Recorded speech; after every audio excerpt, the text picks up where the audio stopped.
Ça fait longtemps que je vous ai pas parlé de Luminar Neo parce que je m'étais dit que la prochaine fois que je vous en parlerai, ce serait pas juste des concepts que je vous amènerais, je serai en mesure de vous présenter le logiciel en action.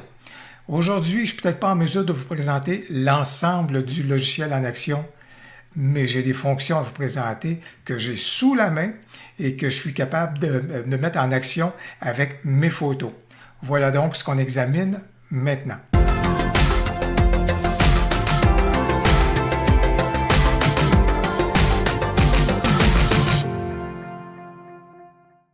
Avant d'aller plus loin, un préambule s'impose parce que ce que vous allez voir comme c'est là, c'est certainement pas une version qui se rapproche de la version finale, donc de Luminar Neo. Ce que vous allez voir comme c'est là, c'est ce qu'on appelle un tech démo. Et juste pour ceux qui connaissent à ce moment-là la production de logiciels, vous savez qu'avant qu'on sorte la version finale, cette version finale-là est précédée de ce qu'on appelle une version bêta qui va comporter des bugs, qui va comporter des améliorations apportées. Cette version bêta-là est précédée de la version alpha, qui a encore plus de bugs, qui est encore plus en développement. Et la version alpha est précédée de ce que je viens de nommer des tech démos. C'est-à-dire que ce sont des morceaux de logiciel. C'est des assemblages de fonctions. On produit une interface avec cela.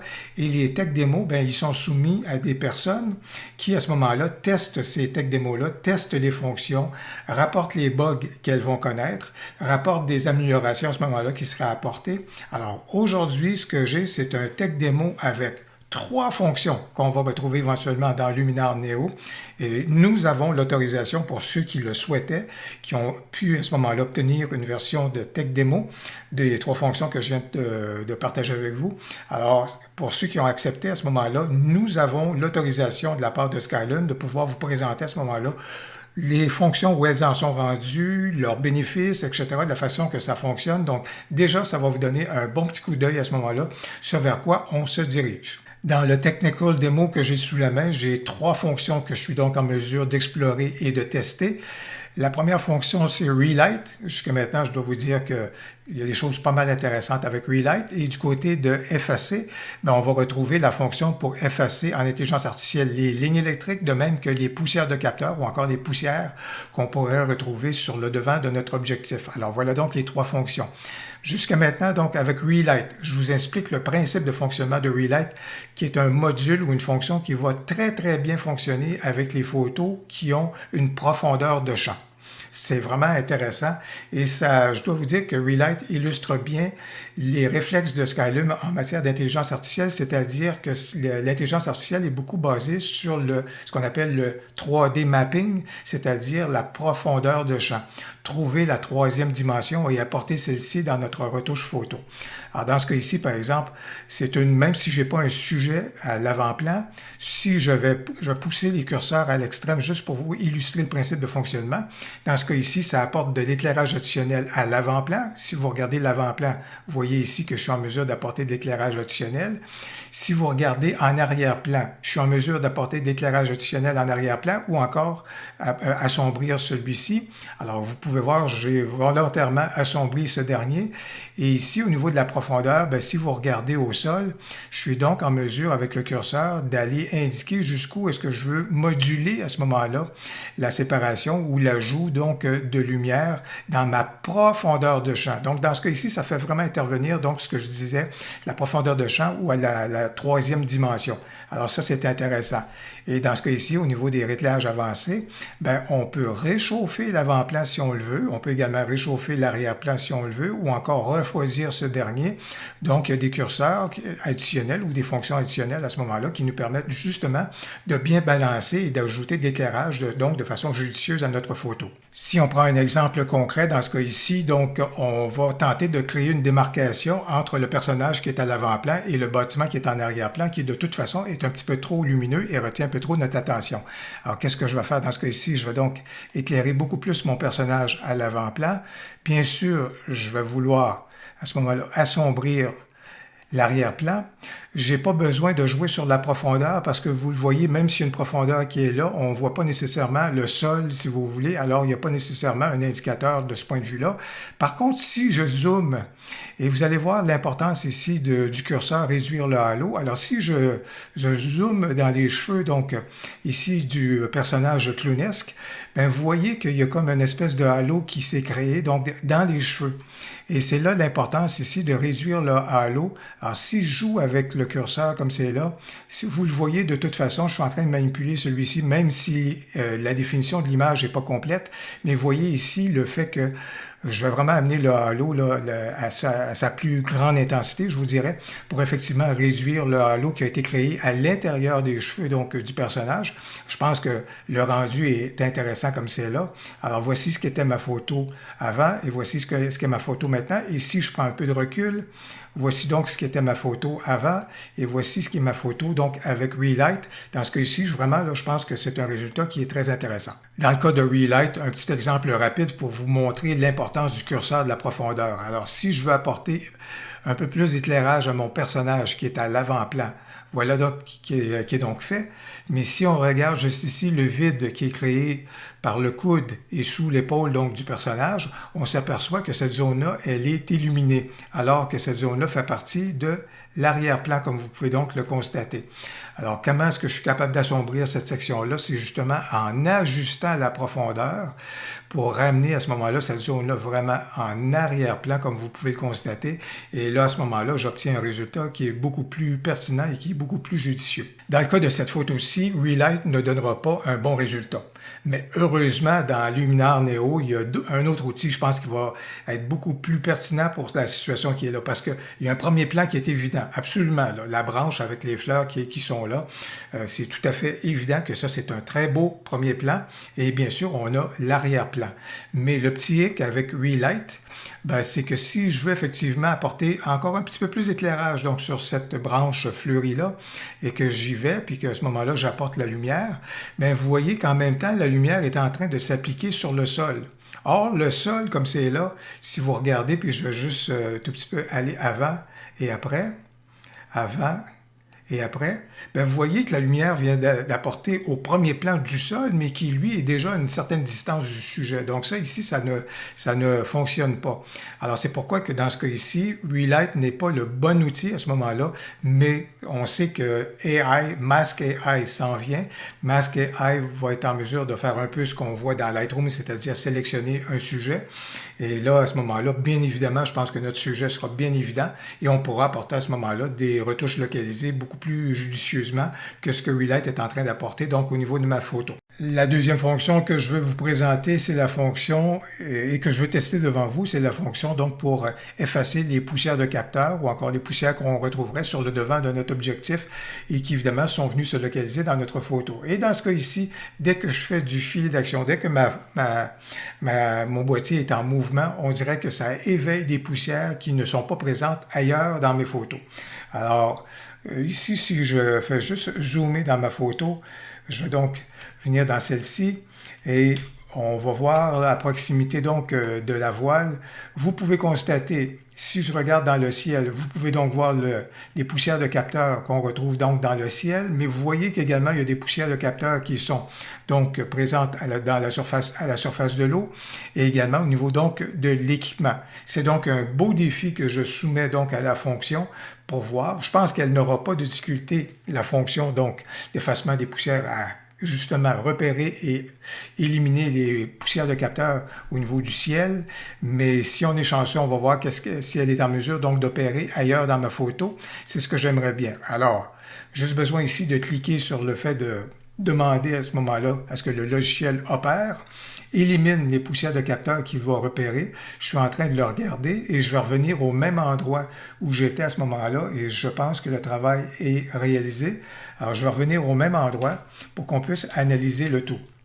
Alors, si j'amène ça juste ici, là où est-ce qu'on était précédemment, j'ai juste besoin de vous montrer. Ici, le logiciel tarde toujours un peu à réagir parce que je suis en train de tourner une vidéo. Alors, si je fais juste ramener la photo à ce qu'elle était auparavant, Voici les poussières de capteurs qui étaient présentes. Vous pouvez le voir. J'espère que vous le voyez bien à votre écran. Comme c'est là, il y en a dans l'eau, il y en a au niveau donc du ciel. Et là maintenant, j'ai donc ramené ça à ce que le logiciel a corrigé. Et vous pouvez voir qu'au niveau du ciel, je pense que ça a passablement éliminé ce qu'on voyait donc. Ça en a éliminé quelques-unes donc à la surface de l'eau, mais pas toutes. Et si je me déplace un tout petit peu donc au niveau de l'équipement, bien, je pense évidemment, là, il en reste évidemment donc à certains endroits, à plusieurs endroits, je vous dirais donc dans ma photo. Alors, l'intelligence artificielle a la capacité, je pense, facilement sur un ciel éclairé, sur une surface lumineuse, de bien dépister à ce moment-là les anomalies et de les éliminer. Mais ailleurs, c'est plus costaud, c'est pas, je vous dirais que c'est compréhensible, je vous dirais. Et dès qu'on a complété cette fonction-là, on a toujours accès donc à l'outil qui nous permet à ce moment-là de pouvoir commencer à corriger de façon manuelle les poussières donc qui resteraient. Et pour tester la troisième et dernière fonction auquel j'ai accès, donc c'est-à-dire l'effacement des fils électriques, je me suis tourné pas mal vers mes voyages en Asie et vous connaissez des fois les situations qu'on peut retrouver un peu là-bas au niveau des fils électriques. C'est sûr que c'est l'abondance. Et même des fois, on prend des photos justement parce que les fils électriques, bien, ils sont la vedette. Alors, c'est pourquoi, dans ce cas-ci, je vais voir en quoi comment l'intelligence artificielle va venir réagir par rapport à ce qu'on lui offre comme c'est là. Alors, dans ce cas-ci, au niveau des fils électriques, vous voyez bien, l'intelligence artificielle, elle est vraiment configurée pour pouvoir repérer sur un ciel lumineux, habituellement, les fils qui sont là. Je vais d'abord commencer plutôt par cette scène-ci, où est-ce que vous le voyez, les fils électriques qu'on retrouve comme c'est là, ben, ils sont beaucoup plus sur un arrière-plan qui est un petit peu plus sombre. C'est beaucoup moins évident. Alors, ça va être intéressant de regarder comment l'intelligence artificielle va réagir par rapport à cela. Deuxième élément, je suis encore en Asie et vous pouvez voir que dans ce cas-ci, des fois, c'est pas tant des fils électriques, mais c'est des drapeaux de prière. Alors, est-ce que l'intelligence artificielle va confondre les fils électriques avec les drapeaux de prière? En tous les cas, c'est à voir. Mais surtout, ce qui va être intéressant de regarder, c'est comment est-ce que on vient corriger et par quoi on vient remplacer le fil qu'on vient d'effacer. C'est surtout cela, là, des fois, qui est le défi. Et c'est là qu'on regarde la qualité du travail donc d'un logiciel lorsqu'on vient effacer des choses. Alors, dans ce cas ici, donc, je suis en train de faire opérer l'effacement donc des fils électriques et le logiciel a donc réagi. Vous pouvez donc voir qu'il y avait un fil électrique qui était juste là et ça là-dessus à ce moment-là, c'est vraiment presque un sans faute, là, je vous dirais. Si je fais juste regarder un tout petit peu, voici ce qui était ma photo avant. Si je fais juste cliquer là-dessus encore, vous voyez le fil qui est là, de la façon qu'il traverse. Et à ce moment-là, quand on enlève celui-ci, vous voyez que ça n'a pas trop créé d'artefacts ou des éléments qui sont là. Malheureusement, mon drapeau de prière, comme c'est là, il a été coupé. Donc, je vais être en mesure de restaurer celui-ci. Il y a peut-être une chose, un phénomène à regarder dans ce cas ici, c'est juste ici, quand on regarde, ici, le logiciel a pensé qu'effectivement, il s'agissait d'un fil électrique. Je ne sais pas, on va regarder la chose. Alors, vous voyez, dans ce cas ici, effectivement, ça a été coupé. Et je vous dirais également, dans ce cas ici, juste là, également, ça a été confondu avec un fil électrique. Alors, que faire dans ces circonstances-là? Ici, on a une fonction pour restaurer. Alors, tout ce que je vais faire dans ce cas ici, c'est que je vais juste recliquer ici, là où je pense que le fil passait précédemment, et vous voyez, ça vient de restaurer donc la situation. Et dans ce cas ici, encore une fois, je vais demander à restaurer, et je vais juste donc me promener juste ici. Je pense que c'est dans l'axe, et c'est là qu'on a besoin de revenir un tout petit peu sur la fonction de voir notre photo à ce qu'elle était auparavant. Mais vous voyez ici, j'ai refait à ce moment-là le fil qui était manquant. Donc ça, c'est tout à fait correct. Et j'aurais besoin également de restaurer juste ici. Je pense qu'au niveau de mes drapeaux de prière, ce serait donc à restaurer. Dans ce cas ici, c'est vraiment un test que je qualifierais de cruel de soumettre cette photo-ci au logiciel en lui demandant d'éliminer les fils électriques.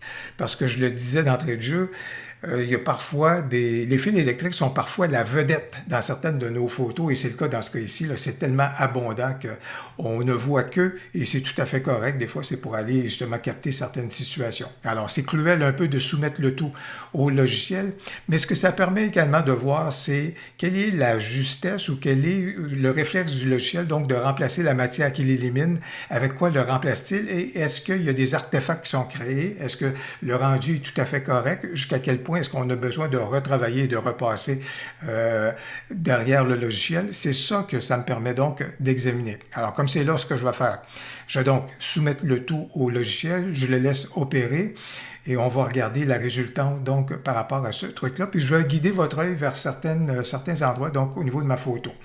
Et là, alors vous voyez que ça l'a corrigé de façon significative. Je vous dirais qu'il y a fort probablement 85% des fils électriques qui ont été éliminés. Si je veux juste vous montrer ce qu'était la photo avant. Alors, et voici ce que, après l'élimination des fils électriques, voici ce que ça amène. Quand je regarde tout cela, bien sûr, ce qu'on va remarquer, bien sûr, c'est les poteaux ici qui sont vraiment un peu dénaturés. Pourquoi? Parce que regardez le montant de fils électriques qui ceinturaient même et qui passaient devant le poteau. Bien, on peut voir que c'est compréhensible qu'à tout le moins, ils aient l'allure qu'ils aillent comme c'est là. Mais si vous regardez, par exemple, un cas de figure, juste ici, regardez le petit panneau blanc, là, juste là. Alors, dans la photo originale, vous voyez, il y avait un petit bout de fil qui passait devant le panneau blanc. Qui dit panneau blanc dit ça s'apparente à du ciel. Si ça s'apparente à du ciel, je l'élimine. Alors, vous voyez que dans ce cas ici, le logiciel, l'intelligence artificielle, a eu ce réflexe-là de l'éliminer. Je vous dirais, si on reste dans la même région, regardez les fils qui passent sous les parasols, à la gauche complètement. Ici, une fois qu'on les élimine, vous regardez tout ça, ben, je pense qu'il y a un petit bout juste ici de fil qui n'a pas été tout à fait éliminé juste là. Mais pour le reste, je vais juste zoomer un tout petit peu pour m'assurer de ce que je suis en train de vous dire.